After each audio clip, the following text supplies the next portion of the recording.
নমস্কার বন্ধুরা, আমি শ্রাবণী। রোজকার মতো আজও আমি এসে গেছি তোমাদের গল্প শোনাতে। আমার এই চ্যানেলটিতে আমি তোমাদের রোজ বিভিন্ন ধরনের ছোট গল্প শোনাবার চেষ্টা করি। আজকে আমি তোমাদের বলাইচাঁদ মুখোপাধ্যায় মহাশয়ের লেখা একটি ছোট গল্প, যার নাম অদ্বিতীয়া, এটি শোনাবার চেষ্টা করব। তো বন্ধুরা, তোমরা অনেকেই জানো যে আমি একজন শারীরিক প্রতিবন্ধী, আর যারা জানো না তাদের জানা যে আমি একজন শারীরিক প্রতিবন্ধী। নিজের প্রতিবন্ধকতাকে দূরে সরিয়ে নিজের পরিচয় তৈরি করার লক্ষ্যেই তোমাদের এই গল্প শোনানোর কাজটা শুরু করেছি। এই কাজে আমার সফল হতে গেলে তোমাদের সাপোর্ট খুবই দরকার।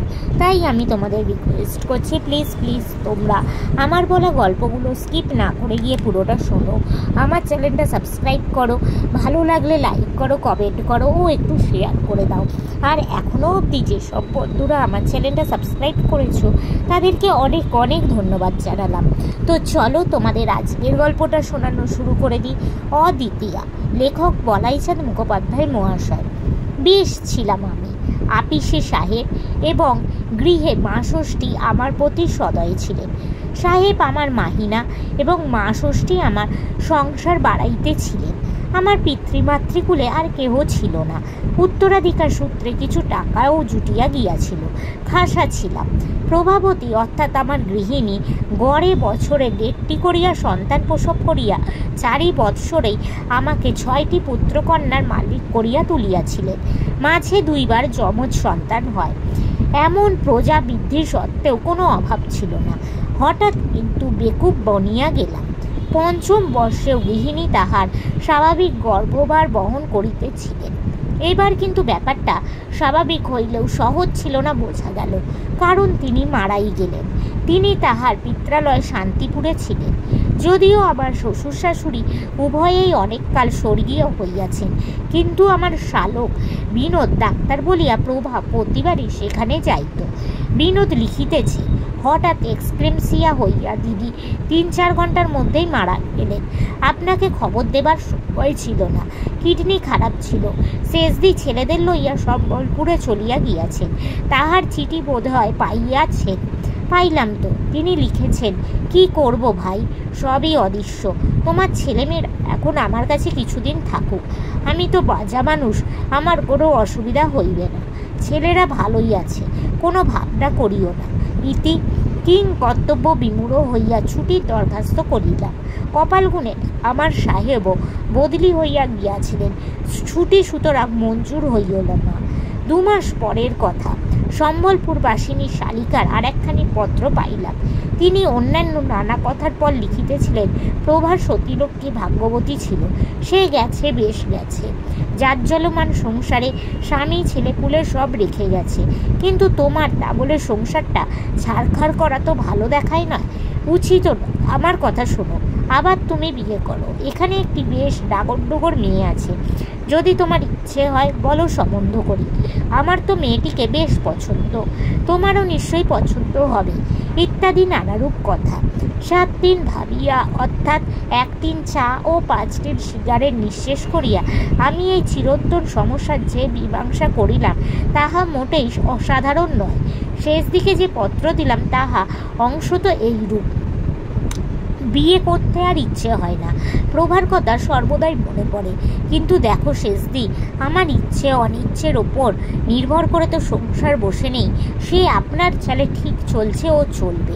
সুতরাং ভাবপ্রবণ হওয়াটাও শোভন নয়, সুযুক্তিরও নয়, এটা ঠিকই। তাছাড়া দেখো, আমরা মা ফলেনু কদাচন দেশের লোক, আর তোমরাও যখন বলছো তখন আর একবার সংসার বজায় রাখার চেষ্টা করাই উচিত বোধ হয়। দ্বিতীয় পক্ষের বিয়েতে আবার পছন্দ অপছন্দ। তোমার পছন্দ হয়েছে তো? ক্রমশ বিবাহের দিন স্থির হইল। সম্বলপুরেই বিবাহ। শেষদি বুদ্ধিপতি লিখিয়াছেন, ছেলেদের লাহোরে বদ্দির কাছে পাঠিয়া দিলাম।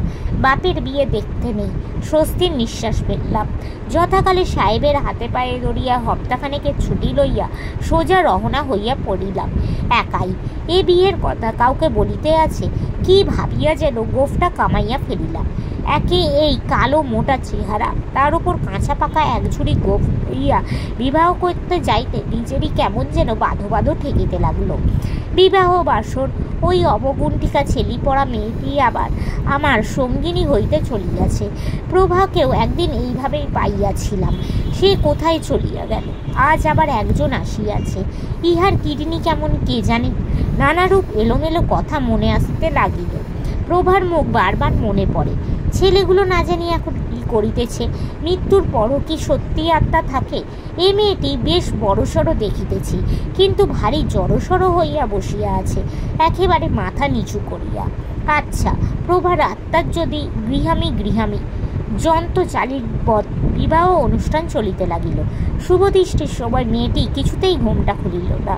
শেষদি বলল, ভারী লাজুক। বাসর ঘরেও শুনিলাম ভারী লাজুক।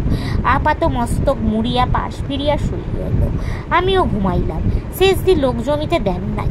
তাছাড়া দ্বিতীয় পক্ষের বিবাহ কে আর আমোদ করিতে চায়? মেয়েটির আপন বলিতে কেউ ছিল না, পরের বাড়িতে মানুষ। শেষদির বাড়িতেই বিবাহ, বলতে গেলে শেষদি কন্যাকর্তা, সুতরাং বিবাহ জমে ওঠে নাই। জমিল ফুলশয্যার রাতে।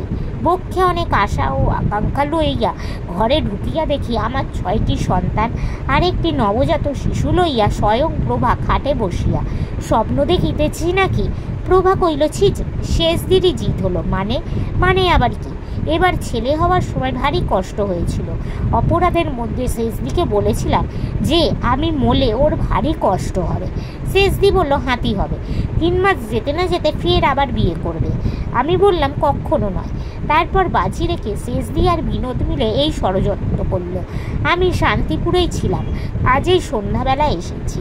এসে দেখি শেষদিরই জিত। পাড়ার বানকে ছোড়াকে কোণে সাজিয়ে শেষদি বাজি জিতেছে। 100টি টাকা দাও এখন। ছি, কি যে তোমরা! অমন গোফটাও কি বলে কামালে আবার তুমি? আমার অবস্থা অবর্ণনীয়। পরদিন প্রভাবে শেষদির পাওনা চুকাইয়া দিয়েছি। এখন আমার গোফটা উঠিলে যে আমি বাঁচি। নমস্কার। তো বন্ধুরা, আজকের এই গল্পটা এখানেই শেষ হলো। তোমাদের যদি ভালো লাগে প্লিজ লাইক করো, আমার চ্যানেলটা সাবস্ক্রাইব করো ও শেয়ার করো। আজকের মতো আমি চললাম। আবার আমি কাল চেষ্টা করবো তোমাদের এরকমই কোনো ছোট গল্প শোনাবার। আজকের মতো টাটা।